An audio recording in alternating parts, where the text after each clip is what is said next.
Mirëmbrëma të gjithëve të nderuar shikues, ju ftoj të na ndiqni në këtë edicion informativ të në News 24, fillimisht që njohim me titujt kryesor.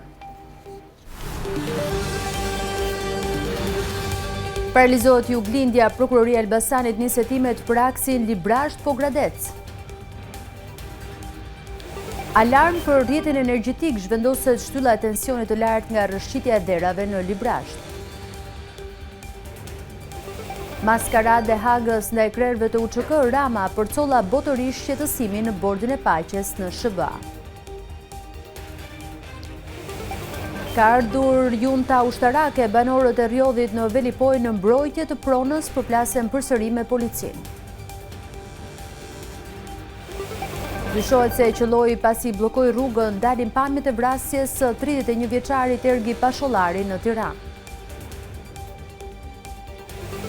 Rikthehen protestat në Iran, studentët mbushin sheshet dhe sfidojnë regjimin. Hyri armatosur brenda shtëpisë së Trump, shërbimi sekret ekzekuton 20 vjeçarin.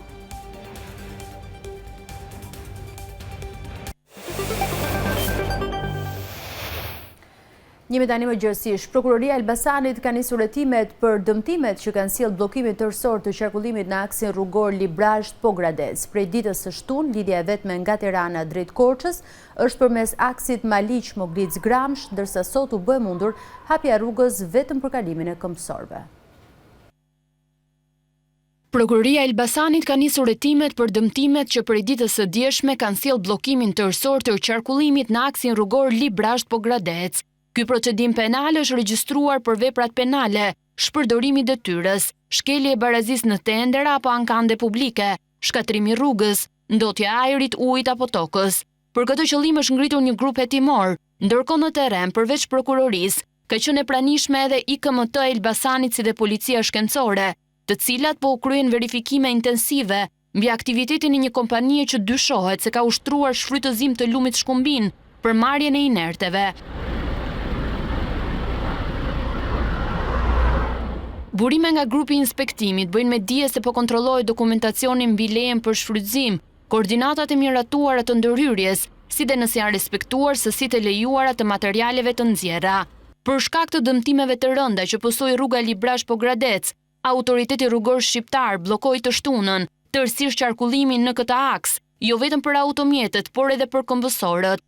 Ndërsa 24 orë pas bllokimit është rikthyer lëvizja vetëm me këmbësorëve. Lejimi i kalimit të këmbësorëve u bë pas ndërtimit të një bypassi provizor pasi rruga Librazht Pogradec vijon të jetë bllokuar dhe vendi i quajtur Arrat e Gurrës në fshatin Dragostunj të Librazhdit është i pakalueshëm. Sipas ARSH-s, ura në këtë segment ka pësuar dëmtime të konsiderueshme, duke vendosur shembjen e urës pasi struktura e urës ka humbur parametrat e sigurisë, duke e bërë të pamundur qarkullimin e mjeteve dhe këmbësorëve mbi të. Prej më shumë se 24 orësh, lidhja e vetme nga Tirana drejt Korçës është përmes aksit Maliq Moglic Gramsh, një rrugë që kalohet me vështirësi për shkak të infrastrukturës amortizuar dhe që shton distancën me 1 orë. Një situatë shqetësuese është krijuar pas zhvendosjes dhe fundosjes së bazamentit të shtyllës së tensionit të lartë 110 kV që lidh Hecin Egnatia në stacionin e Librazhdit. Problematika është konstatuar pas lëvizjeve të tokës në zonë, duke ngritur alarmin për rrjetin energjetik. Autoritetet po shqyrtojnë mundësinë e një zgjidhje emergjente që përfshin përforcimin e bazamentit të shtyllës si dhe stabilizimin e trupit të saj përmes lidhjes me kabuj çeliku me qëllim shmangjen e çdo rreziku për shembje apo ndërprerje të furnizimit me energji. Autoritetet theksojnë se aktualisht linja po mbahet nën kontroll të plot teknik, ndërsa çdo ndërhyrje do të kryhet me prioritet për të garantuar sigurinë e rrjetit dhe furnizimin e qëndrueshëm me energji për zonën. Post shtyllës dhe dëmtimit të segmentit rrugor në aksin që lidh Librazhdin me Prenjasin, së fundmi është dëmtuar edhe një segment i linjës hekurudhore Elbasan-Librazht-Prenjas Guri-Kuq. Ndonse hekurudha nuk ishte në përdorim, shkatërimi i saj tregon për masat e fenomenit të ndërprerjes së linjave të komunikimit në zonë.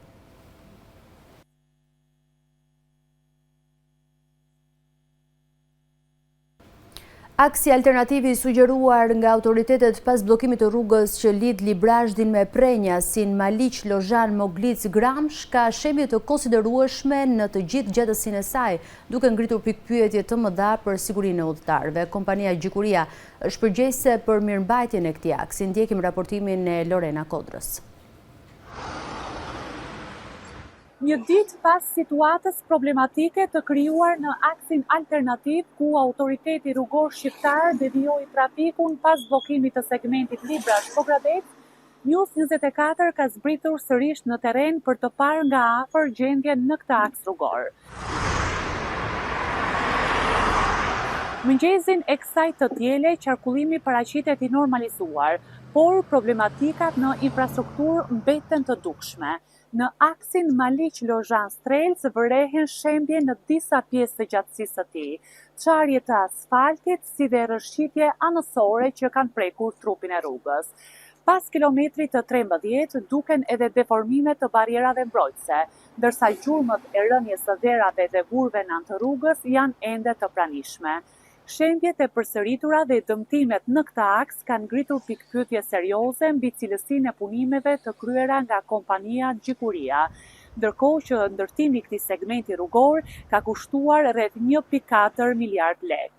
Për të rikthyer edhe një herë devijimit të lëvizjes në aksin alternativ, një ditë më parë, situata u rëndua ndjeshëm pas bllokimit të 3 trajleve në zonën e Moglicës. Prania e mjeteve të tonazhit të rënd në një segment me probleme infrastrukturore shkaktoi trafik të gjatë dhe paralizim të përkohshëm të qarkullimit. Forcat e policisë ndërhyjnë në terren për menaxhimin e situatës dhe për normalizimin e lëvizjes, duke bërë të mundur hapjen graduale të qarkullimit pas disa orëve vështirësish. Ish-deputeti Ervin Salian ishte sot në terren në zonën e Dragostunjës, pranurës së dëmtuar në aksin Elbasan-Korç, duke reaguar për situatën e krijuar që ka izoluar Juglindjen prej 2 ditësh.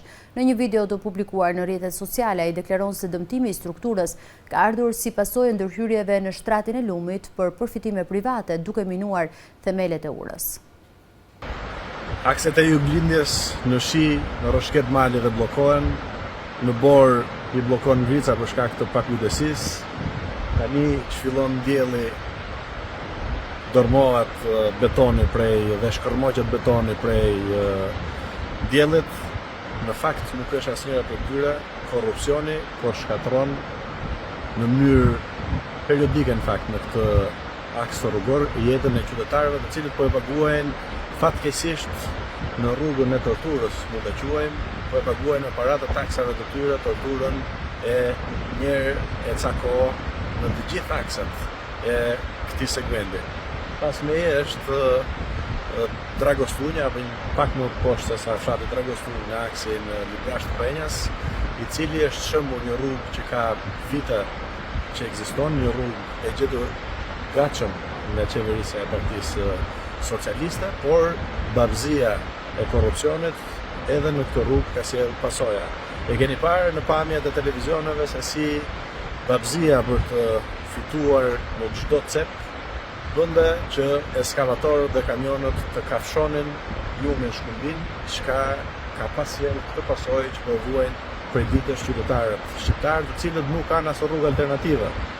Pak më poshtë rruga e Qukës Qaflloç, e njësur dhe të nderuar në 2013 me 70 milion euro, ka shkuar 300 milion euro për të shkurtuar 10 minuta, po ndërkohë nuk është në funksion edhe sot e kësaj dite.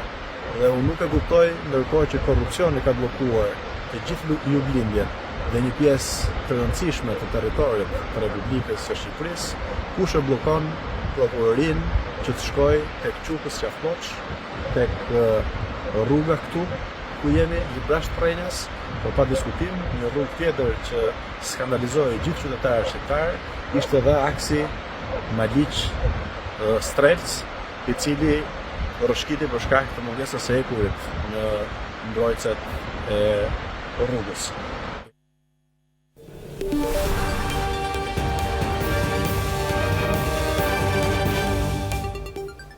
Kryeministri Edi Rama ka deklaruar se në fjalën e tij në ceremoninë e inaugurimit të Bordit të Paqes ka përcjellë shqetësimin për çka e quajti si maskarada e Hagës ndaj 4 ish komandantëve të UÇK. Rama theksoi besimin se niveli i ri i sensibilizimit lidhur me atë gjykatë do të ndikojë në përgjegjësinë e trupës gjykuese. Pjesëmarrje në ceremoninë përuruese të Bordit të Paqes në Washington si përfaqësuesi i Shqipërisë, kryeministri Edi Rama e konsideron një moment të veçantë. Në podcastin Flasim, Rama theksoi se përveç se konfirmoi pjesëmarrjen e vendit në misionin e stabilizimit në Gaza, përcolli edhe shqetësimin mbi çka po ndodh me 4 ish komandantët e UÇK-s në gjykatën speciale të Hagës. Kam besim se niveli i ri i sensibilizimit lidhur me atë gjykatë deri më sot pas një standard demokratik ku akuza dështoi me turp të provonte se UÇK-ja ishte një sipërmarrje kriminale dhe u lëshua në fund e dëshpëruar me kërkesën mizore për 45 vjet burg për Hashim Thaqin dhe 3 udhëheqësit e tjerë të luftës shqiptare, do të ndikojë në përgjegjësinë e trupës gjykuese, e cila duhet zgjedh mes drejtësisë për Kosovën dhe turpit të njollosësve të Kosovës, pavarësisë së çlirimtarëve dhe poshtërsisë së përndjekësve të tyre, dinjitetit të një gjykate dhe vetëpërdosjes së saj përfundimtare. Publikimi i draft raportit të Komisionit të Jashtëm të Parlamentit Evropian për shefin e ekzekutivit përbën mbështetjen për procesin e integrimit të Shqipërisë në Bashkimin Evropian, por Rama nuk përmendi as pak thirrjen direkte të Bashkimit Evropian për mbajtjen e duarve larg organeve të drejtësisë. Kjo draft rezolutit është një tjetër sinjal shumë i rëndësishëm për publikun tonë. Shqipëria po ecën me ritëm, me qëndrueshmëri dhe me qartësi strategjike në drejtimin e duhur. Të njëjtën gjë konfirmuan takimet që delegacioni pluralist i Parlamentit Evropian zhvilloi në Tiranë gjatë kësaj jave. Në qendrimin mbi ngjarjet e javës që mbyllet, Rama u ndal edhe te konflikti me banorët e Durrësit, që preken nga ndërtimi i projektit TID, teksa siguroi për zbatimin e tij. Ligji për trashëgiminë kulturore e detyron shtetin të ndërhyjë kundër degradimit apo ndërtimeve informale në zonat e trashëgimisë kulturore. Pikërisht këtë ne po bëjmë. Kryeministri lajmëroi rritjen e pagave për 720 forcat speciale të policisë së shtetit dhe vënien e 167 milionë eurove të kursyeara nga viti 2025 në dispozicion të buxhetit për pensionistët për këtë vit. Kryetari i Partisë Demokratike Sali Berisha deklaron se kryeministri Rama po negocion me ndërkombëtarët që prokuroria speciale të mos trokas në derën e shtëpisë së tij duke dorëzuar në shkëmbim Belinda Ballukun. Sali Berisha deklaron se kryeministri Edi Rama po negocion me ndërkombëtarët që prokuroria speciale SPAK të mos trokas në derën e shtëpisë së tij, duke dorëzuar në shkëmbim Belinda Ballukun, por nëse një gjë e tillë do të ndodh, për kryedemokratin do të ishte kapitullimi i drejtësisë. Ndërkohë që ky ka 4 ditë nga Washingtoni dhe rrugës dhe kudo që negocion dorëzimin e Lubis me kusht që linda e tij të mos thirret në skap.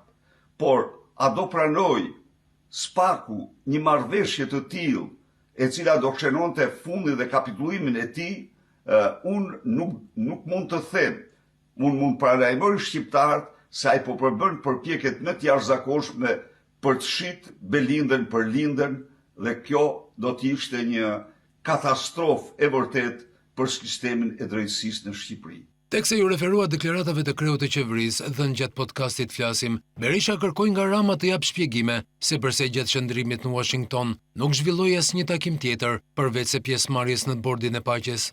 Cila është arsyeja që tu refuzua çdo takim që kërkove, qoftë gjatë qëndrimit aty, qoftë paraprakisht? Unë e di që ti nuk do flasish, por heshtja jote do flet më shumë se sa çdo gjë tjetër në këtë rast. Për kreun e Partisë Demokratike, fjalët e Ramës në mbrojtje të 4 ish komandantëve të UÇK-s janë diplomacia e megafonit që nuk shërben për zgjidhje.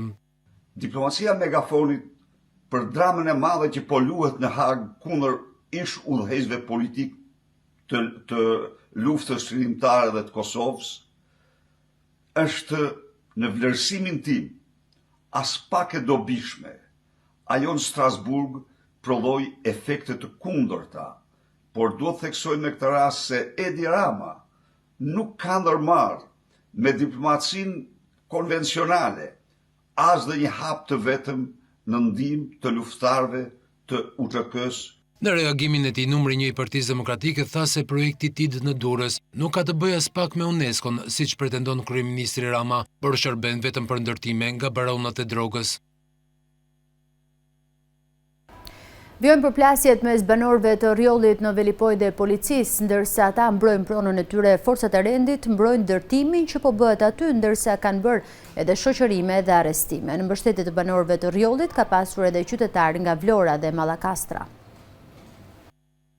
Përplasje me policinë sërish në fshatin Rjoll në Velipoj të Shkodrës mes banorëve që kanë dalë në protestë ditën e sotme kundër ndërtimit të një resorti luksoz që ju merr tokat e tyre. Ndërsa zotohen të mbrojnë me çdo kusht pronën që sipas tyre po ju grabitet, ata janë përplasur me forcat e policisë në kantier dhe i kanë bërë thirrje ministres së Brendshme Albana Koçiu që të mos dërgojë policinë në mbështetje të ndërtuesit të resortit. Siç e shikoni, junta ushtarake e Edi Ramës ka për prapën tokën tonë. Ka kapru Albana Koçiu, shkjau, stërgjyshit tem nuk ja ka baj këtë që jetu nga bati sot në tokë tonë. Serbi, Turku nuk nga ka baj këtë, me na vill tokën. Ti jetu o ba se ke shtetin mrapa. Me fëmijë në duar në protestë, banorët kërkojnë drejtësi ndërsa akuzojnë ministrin e pezulluar Belinda Balluku për përfshirje në çështjen e marrjes së pronave të tyre. Belinda Balluku të hiqet nga to, sepse na janë tetën tonë. Vimos këtë punë se thonë ka firmos Belinda Balluku. Na Belinda Balluku kena kujtujt se pa firmos letat tona, ajo do të arrestohet. Ndërsa fenomeni i marrjes së pronave të banorëve dhe përplasjeve me ta është krejt i përhapur në vend. Këtë të diel në mbështetje të banorëve të Rjollit ka pasur edhe qytetar nga Vlora dhe Mallakastra. Jeni të drejtat tuaj, vazhdoni listoni deri në fund. Kërkojmë të mbështesim çdo grup, çdo fshat, çdo qytet, po fillon të marrë tokat shqiptarëve që nga Dukati, që nga banorët e zonës Durrësit, dhe tani këtu në Rjoll. Ndonse banorët presin një vendim të gjykatës së apelit administrativ, ndërtuesi vijon punën në shkelje të plotë të ligjit. Protesta e tyre hyn në ditën e 20 si dhe arrestimet e shoqërimet e banorëve në komisariat.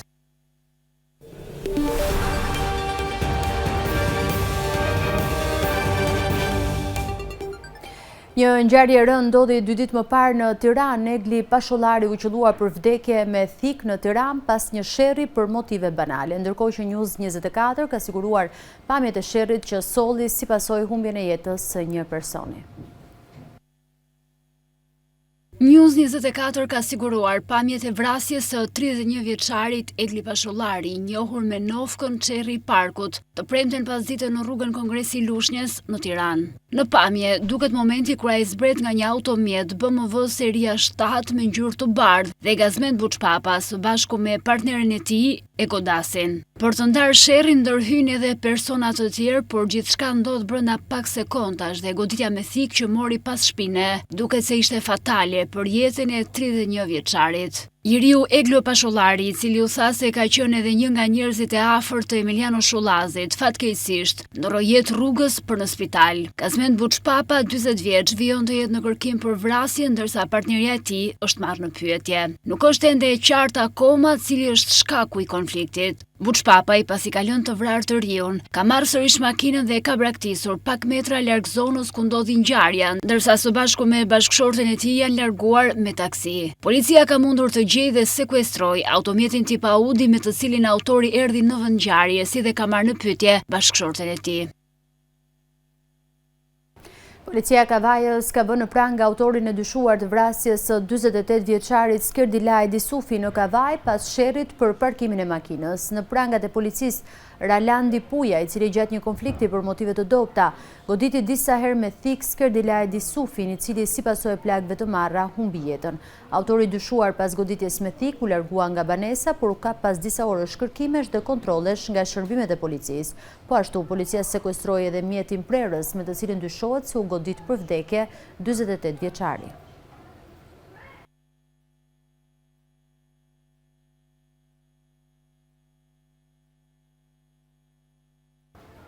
SPAK ka mbyllur hetimet për grupin e Suel Çelës dhe ka dërguar për gjykim 21 të pandehur të akuzuar për organizat kriminale, trafik ndërkombëtar narkotikësh dhe korrupsion. Ndër të akuzuarit janë Suel dhe Mario Çela, ish gjyqtarja Pajtime Fetahu dhe ish shefi i krimeve Dedan Gjoni. Prokuroria e posaçme ka mbyllur hetimet për grupin e Suel Çelës dhe ka dërguar për gjykim 21 të pandehur të akuzuar për organizat kriminale, trafik ndërkombëtar narkotikësh dhe korrupsion. Mes të pandehurve janë Suel dhe Mario Çela, ish gjyqtarja pajtime feta, ish shefi i krimeve Dedan Gjoni dhe 17 persona të tjerë. Në njoftimin e SPAK theksuet se nga hetimet e kryera nga Byroja Kombëtare e Hetimit dhe të drejtuara nga prokurorët e posaçëm kanë evidentuar një strukturë të organizuar kriminale me veprimtari në territorin e Republikës së Shqipërisë dhe jashtë saj, e dyshuar për përfshirje në tentativë vrasjeje, trafik ndërkombëtar të lëndëve narkotike, të llojit kokainë, si dhe raste të korrupsionit aktiv dhe pasiv në sistemin e drejtësisë dhe sektorin privat. Konkretisht, Marius Lulaj, alias Suel Çela, i hetuar në masën e sigurimit arrest në burg në mungesë, akuzohet për vrasje me paramendim e mbetur në tentativë në dëm të shtetasit Ardian Çopja, sigurimi i kushteve dhe mjeteve materiale për të kryer vrasje në dëm të shtetasve Bled Muça dhe Elvis Koçi, mbajtje pa leje dhe prodhimi i armëve shpërthyese dhe municionit, trafikimi i narkotikëve dhe korrupsion aktiv i gjyqtarit, prokurorit dhe i funksionarëve të tjerë të drejtësisë, pasi i ka premtuar dhe e ka dhënë shumë parash si përfitim të parregullt gjyqtares pajtime feta. Në akuzë për organizat kriminale, trafik ndërkombëtar narkotikësh dhe korrupsion, janë edhe Mario Çela, Klaus Matishi, Gjino dhe Marcel Roka, Prek Kodra, Ledio Zabeli, Sergej Hasan Papaj, Fuad Verzivoli, Bruno Hazizoli e të tjerë. Në akuzë janë gjyqtarja pajtime feta e akuzuar për veprat penale, korrupsion pasiv i gjyqtarëve, prokurorëve dhe funksionarëve të tjerë të organeve të drejtësisë dhe organizat kriminale. Gazetarët Artan Hoxha dhe Elton Qyno në akuzë për korrupsion pasiv në sektorin privat dhe ish shefi i krimeve Dedan Gjoni i akuzuar për shpërdorim detyre.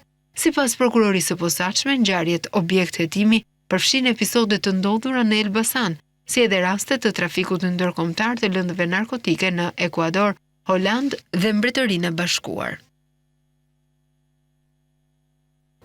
Polumbarët po vjojnë kërkimet në Luminosum për gjetjen e 42 vjeçarit me iniciale IK, gjatë operacionit për gjetjen e trupit të shtetasit IK 42 vjeç, i cili dyshohet se mund të jetë hedhur në kanionet e lumit Osum. Një kërkues vullnetar i angazhuar në ndihmë të autoriteteve u bllokua në zonën e kanioneve. Rreth mesditës të shtunës, XK 22 vjeç, i cili ishte bllokuar në mënyrë vullnetare me grupin e kërkimit për gjetjen e 42 vjeçarit, mbeti i bllokuar pasi gomonja me të cilën po lëvizte u përmbys. Menjëherë u organizua operacioni i shpëtimit dhe pas disa orësh ndërhyrje në një terren të vështirë mëngjesin e së dielës, kërkuesi vullnetar u nxorr nga shkëmbi ku kishte mbetur izoluar dhe ndodhet në gjendje të mirë shëndetësore, ndërsa operacioni për gjetjen e 42 vjeçarit vijon. Dyshohet se 42 vjeçari me iniciale IK mund të jetë hedhur në kanionet e lumit Osum.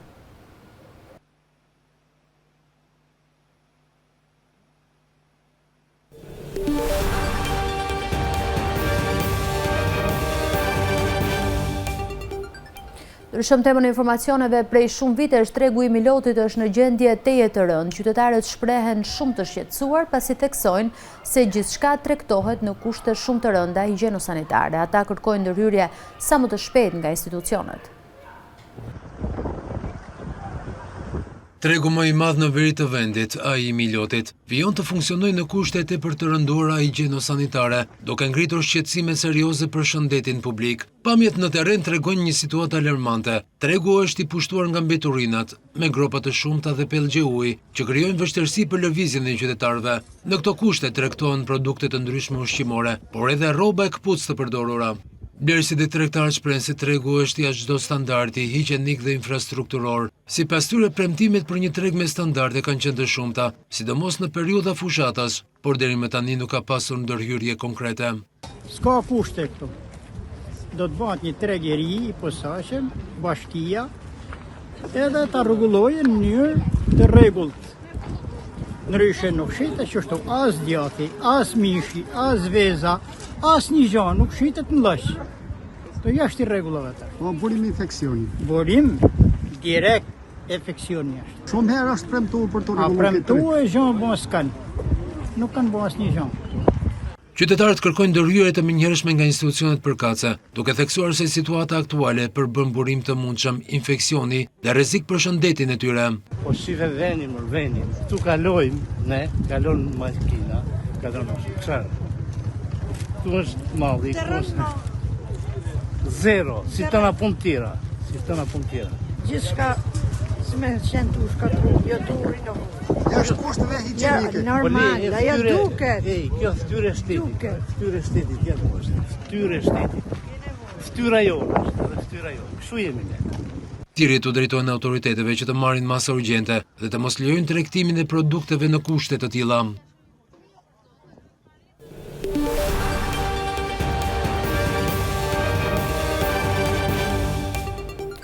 Shërbimi sekreti i Shteteve të Bashkuara njoftoi se agentët e tij qelluan për vdekje një të ri rreth 20 vjeç, i cili tentoi të deportonte në mënyrë të paligjshme në perimetrin e sigurisë së resortit Mar-a-Lago, pronë e presidentit amerikan Donald Trump. Sipas njoftimit zyrtar të United States Secret Service, incidenti ndodhi në zonën e West Palm Beach në shtetin e Floridës, kur i riu përpoq të hynte në zonën e rrethuar me masë të larta sigurie. Agentët reaguan duke hapur zjarr dhe e lanë të vdekur në vend. Një person i armatosur u qelluar për vdekje pasi hyri në perimetrin e sigurisë në Mar-a-Lago, rezidenca dhe klubi privat i Donald Trump në Palm Beach, Florida, sipas gazetës britanike The Guardian. Presidenti Trump dhe zonja e parë Melania nuk ndodheshin në rezidencë gjatë incidentit, ata ishin në shtëpinë e bardhë në Washington. Identiteti i personit të qelluar nuk është bërë ende publik. Sipas shërbimit sekret, ai u pa pranë hyrjes veriore duke mbajtur diçka që ngjante me një pushk gjahu dhe një shishe me lëndë djegëse. Hetuesit raportojnë se i dyshuari ishte rreth 20 vjeç nga Carolina e Veriu dhe ishte raportuar i zhdukur disa ditë më parë nga familja e tij. Ai mësohet se udhëtoi drejt jugut duke marrë me vete një pushkë e cila u gjet më pas në automjetin e tij. Burri hyri me makinë përmes portës veriore të Mar-a-Lago në momentin kur një tjetër automjet po dilte dhe u përball me agjentët e shërbimit sekret, të cilët e qelluan për vdekje. Hetuesit po përgatisin një profil psikologjik për të kuptuar motivin e veprimit. Incidenti ndodhi rreth orës 1:30 të mëngjesit me orën lindore të Shëbaz. Ky rast vjen pas një serie sulmesh të mëparshme ndaj presidentit Trump, përfshirë një tentativë për t'i bërë atentat gjatë fushatës presidenciale në korrik të vitit 2024 në Pensilvani dhe një incidenti në shtator të vitit 2024 pranë fushës së golfit të tij në West Palm Beach. Për incidentin ka reaguar edhe shtëpia e bardhë. Në mes të natës, ndërsa shumica amerikanëve ishin në gjumë, shërbimi sekret i Shteteve të Bashkuara veproi shpejt dhe me vendosmëri për të neutralizuar një person të çmendur të armatosur me një armë dhe një bidon me lëndë djegëse, i cili hyri në shtëpinë e presidentit Trump, deklaroi zëdhënësja e shtëpisë së bardhë Caroline Levitt. Presidenti amerikan Donald Trump ka deklaruar se do të rrisë një tarifë të përkohshme nga 10% në 15% për importet amerikane nga të gjitha vendet. Tarifat e reja bazohen në një ligj të veçantë, por të patestuar, të njohur si seksioni 122, që lejon tarifat deri në 15%, por kërkon miratimin e Kongresit për të zgjatur ato pas 150 ditësh. Presidenti amerikan Donald Trump u shpreh të shtunën se do të rrisë një tarifë të përkohshme nga 10% në 15% për importet amerikane nga të gjitha vendet, niveli maksimal i lejuar sipas ligjit, pasi gjykata e lartë e Shëbaz rrëzoi programin e tij të mëparshëm tarifor. Lëvizja erdhi më pak se 24 orë pasi Trump njoftoi një tarifë prej 10% në të gjithë sektorin të premten pas vendimit të gjykatës. Vendimi zbuloi se presidenti kishte tejkaluar autoritetin e tij kur vendosi një sër normash më të larta, sipas një ligji të emergjencës ekonomike. Tarifat e reja bazohen në një ligj të veçantë, por të patestuar, të njohur si seksioni 122, që lejon tarifa deri në 15%, por kërkon miratimin e Kongresit për të zgjatur ato pas 150 ditësh. Asnjë president nuk e ka përdorur më parë seksionin 122 dhe përdorimi i tij mund të çojë në sfide të mëtejshme ligjore, njofton Reuters. Ekspertët e tregtisë janë skeptik se Kongresi me shumicë republikane do t'i zgjasë tarifat, duke pasur parasysh sondazhet që tregojnë se një numër në rritje amerikanësh fajsojnë tarifat për çmimet më të larta. Në një postim në rrjetet sociale, Trump tha se do të përdorte periudhën 150 ditore për të punuar në vendosjen e tarifave të tjera ligjërisht të lejueshme.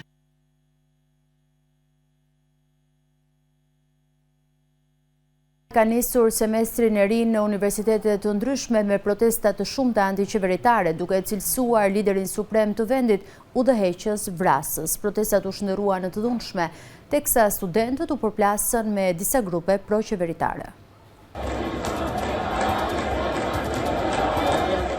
Studentët zhvilluan protesta në disa universitete iraniane në fillim të semestrit të ri të shtunën, disa prej të cilave u përplasën me grupet pro-qeveritare, sipas agjencive lokale të lajmeve dhe postimeve në mediat sociale. Protestat përkuan me ceremonitë që u mbajtën pas 40 ditësh për ata që u vran nga forcat e sigurisë gjatë demonstratave antiqeveritare të muajit të kaluar, ku u bën jetën mijëra njerëz në trazirat më të rënda të brendshme që nga revolucioni islamik i Iranit në vitin 1979, bën të ditur Reuters.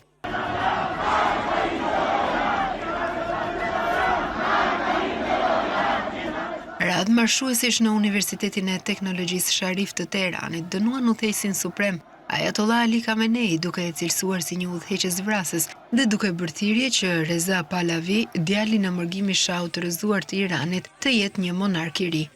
Agjencitë e lajmeve të lidhura me shtetin si CNN transmetuan video të përleshjeve ku protestuesit dyshohet se plagosën studentët vullnetar të milicisë Bazij duke hedhur gur në universitetin më të mirë të inxhinierisë në Iran.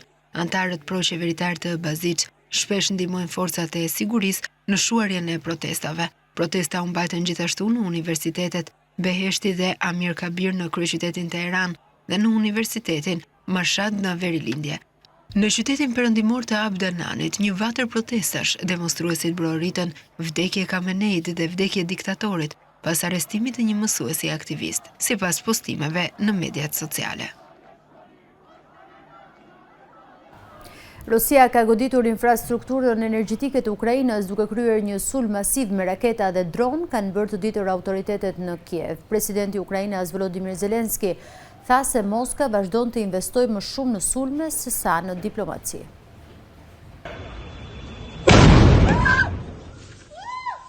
Rusia sulmoi Ukrainën me 10 dronë dhe raketa balistike lundruese, duke u përqendruar në infrastrukturën energjitike dhe duke vrarë të paktën një person. Thanë zyrtarët ushtarak dhe lokal Ukrainas këtë të diel. Sulmet e natës goditën Kievin dhe rajonin përreth kryeqytetit, portin e Odesës në detin e Zi dhe Ukrainën qendrore, thanë ata. Presidenti Volodymyr Zelensky u shpreh në rrjetin social X se sulmet kishin në shënjestër gjithashtu rajonet Dnipro, Kirovorad, Mykolaiv dhe Poltova. Objekti kryesor i sulmit ishte sektori i energjisë, por ndërtesat e banimit dhe hekurudhat u dëmtuan gjithashtu, vuri në dukje ai. Moska vazhdon të investojë më shumë në sulme se sa në diplomaci, u shpreh Zelensky më tej. Shtetet e Bashkuara të Amerikës janë përpjekur të ndërmjetësojnë një marrëveshje paqeje midis Rusisë dhe Ukrainës, por përparimi ka ngecur, teksa Rusia kërkon që Ukraina të tërhiqet nga pjesë të rajonit lindor të Donbasit, që ajo ende kontrollon, një ide që Kievi e ka hedhur poshtë. Bisedimet e tyre të fundit në Gjenevë më 17 dhe 18 shkurt nuk sollën ndonjë përparim, njofton Reuters.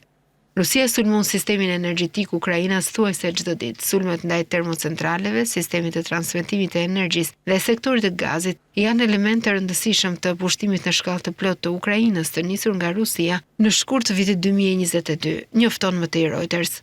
Moska mohon se ka synuar civilet, por thotë se infrastruktura civile e Ukrainës është një objektiv legjitim sepse goditja e saj mund të reduktojë aftësinë e Kievit për të zhvilluar luftë. Kievi thotë se qëllimi kryesor i Rusisë është të dëmtojë civilet.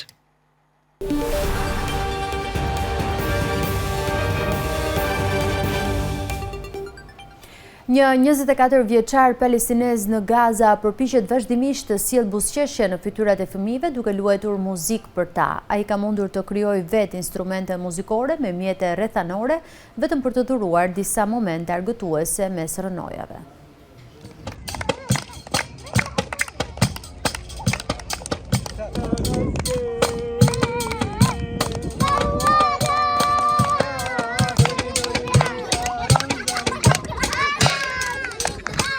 Në një zonë ku banojnë palestinezë të zhvendosur në Khan Yunis të Gazës, bateristi 24 vjeçar, Husem Kasem, tërhoqi turma fëmijësh dhe familjet e tyre me muzikën e tij, të luajtur në një set daullesh që ai ndërtoi nga sende të tilla si kova, pjesë biçikletash dhe një tabaka. Kasem tha se e përdor muzikën e tij për të larguar energji negative ose presionin psikologjik për shkak të situatës së vazhdueshme me të cilën përballet ai dhe shumë të tjerë në Gaza pas 2 vitesh luftë.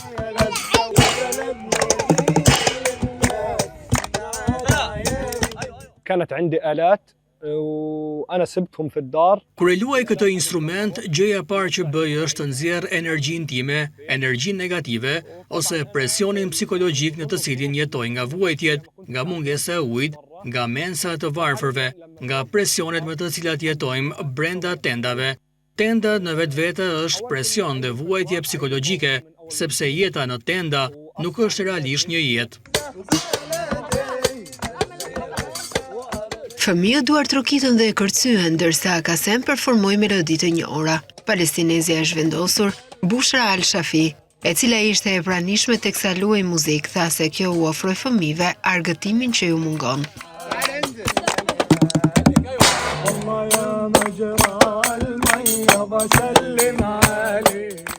احنا برفي حسام الاطفال وبنحب حسام وبنحب يعني Husem Kasem po i argëton fëmijët, ne e duam atë dhe duam shumë këtë atmosferë. Fëmijët tanë duan këtë jetë, por ne nuk mundemi t'i ofrojmë asgjë. Nuk ka lojra argëtuese, sikurse edhe ndonjë tullumbace.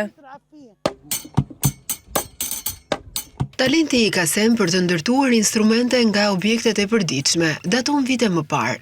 Megjithatë, instrumentet e tij u shkatruan gjatë luftës, theksoi ai. أول حاجة بفرغ عن طاقتي. Kisha instrumente i lash në shtëpi. Ato instrumente u shkatërruan. U largova me rrobat e mia, nuk mora asgjë nga shtëpia dhe sigurisht në rrethanat që po jetonim, nuk luajta fare muzikë.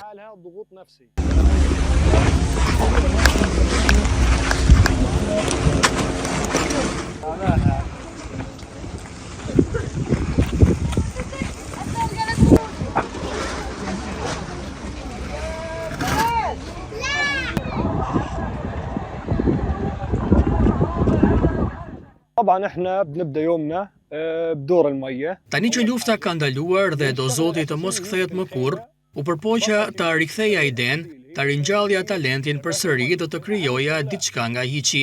Me vegle të thjeshta, pajisje shtëpiake, kova, ingranazhe, biçikletash, një biçikletë, një tabakat çaj, arrita të krijoj muzikë. وناكل يعني اغلب يومنا بندور على الحاجات الرسمية انه نقدر نعيش.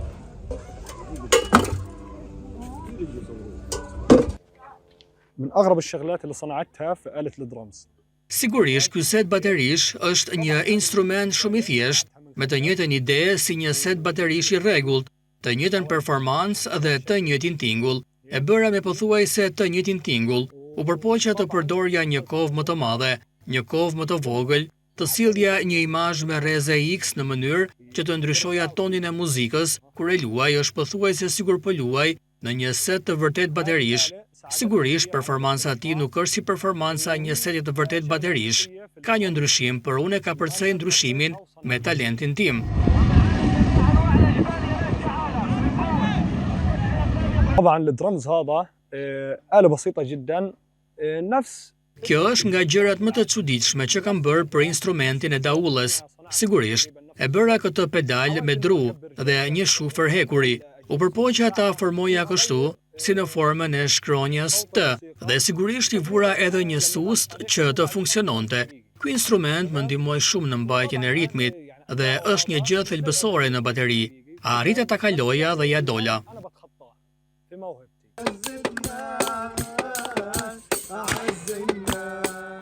Megjithatë, muzika mbush vetëm një pjesë të ditës së Kasem, theksoi ai, duke përshkruar se si e kalon kohën duke sjell ujë dhe duke pritur në radhë nëpër menza për të mbështetur familjen e tij.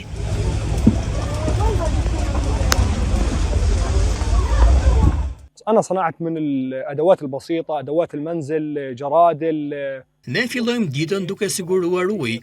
Gjëja e parë dhe më thelbësorja në tenda. Nuk ka më shtëpi. Gjëja kryesore për tendën është furnizimi me ujë, një nga gjërat më të rëndësishme. E dyta është të shkojmë në kuzhinën e të varfërve që të mund të sigurojmë ushqim për fëmijët dhe familjen. E treta është të çojmë bukën nga një vend në tjetrin që ta pjekim dhe ta ham. Pjesën më të madhe të ditës e kalojmë duke kërkuar nevojat themelore që mund të jetojmë.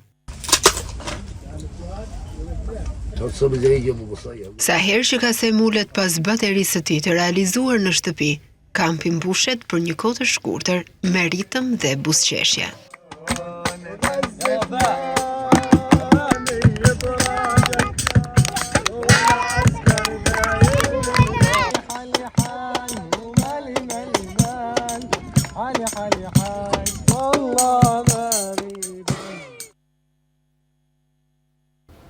Kemi bëritur kështu në fund të këtij edicioni informativ. Për të informuar në çdo kohë me lajmet më të fundit nga vendi, rejoni dhe bota, ftohet të vizitoni faqen balkanweb.com, aty mund të ndiqni dhe News 24 në live stream. Ju falenderoj për vëmendjen tuaj.